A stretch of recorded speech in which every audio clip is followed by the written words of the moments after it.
बिना आधार के सिर्फ झूठ पे झूठ बोलते रहने से आपका झूठ सच नहीं हो जाएगा ना।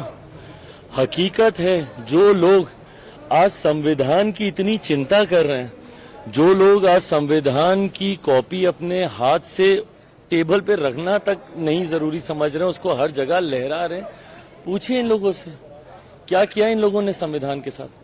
सही मायनों में अगर किसी ने संविधान की हत्या करने का काम किया था तो वो कांग्रेस की सरकार थी।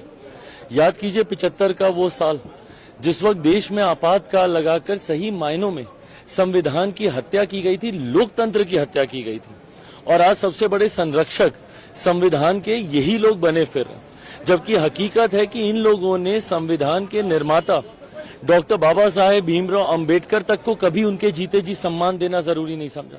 उनको चुनाव हरवाने का काम किया। और तो और उनकी एक तस्वीर, एक प्रतिमा तक भारत की संसद में नहीं थी 89 से पहले, जबकि इनकी अपनी पार्टी के नेता और उसमें भी एक ही परिवार के तीन लोगों की तस्वीरें भारत की संसद में लगी हुई थी। ये लोग बात करेंगे संविधान की। हकीकत है इन लोगों ने सिर्फ लोगों को डराने का काम किया।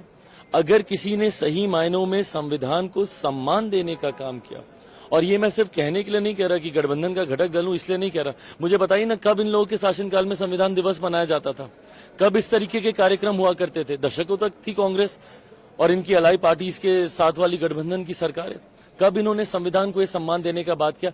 हकीकत है कि आज देश की जनता भी समझ गई है। इन्होंने लोकसभा चुनाव के वक्त दुनिया भर का झूठ बोला, एक बार के लिए कुछ राज्यों की जनता ने इन पे माना भी, विश्वास भी कर लिया, पर आज जब लगभग 6 महीने होने को आए हैं केंद्र में हम लोग की सरकार की, पूछे कहां का संविधान खत्म कर दिया गया, कौन से लोकतंत्र की हत्या कर दी गई और संविधान के तहत मिल रहे आरक्षण को किसका आरक्षण छीन लिया गया। आखिरी सवाल सर, कि आरोप हिमाचल प्रदेश के मुख्यमंत्री से लेकर शरद पवार गुट के नेता तक करें ईवीएम हैक हो सकता है, टेक्नोलॉजी हैक हो सकता है, कोई ईवीएम गुजरात से आया इसलिए जीत गए आप महाराष्ट्र में। नहीं तो बोलिए ना इनसे कि क्या यही बात ये लोग झारखंड के बारे में भी बोलेंगे।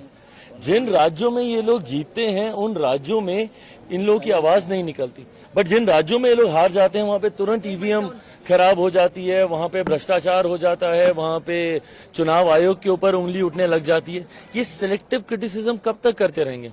या तो आप मानिए कि फिर जो झारखंड के परिणाम है वो भी गलत है, आप मानिए कि जिस तरीके से जम्मू कश्मीर में आप लोग वहां पे आए क्या वो गलत है, क्या नेशनल कॉन्फ्रेंस इस बात को मानेगी कि वहां पे जो चुनाव हुए वो गलत हुए, क्या जेएमएम इनका साथ देगी जब ये बोलते हैं कि भैया यहाँ पे जब चुनाव हुए झारखंड में तो उसमें ईवीएम की गड़बड़ी हुई है।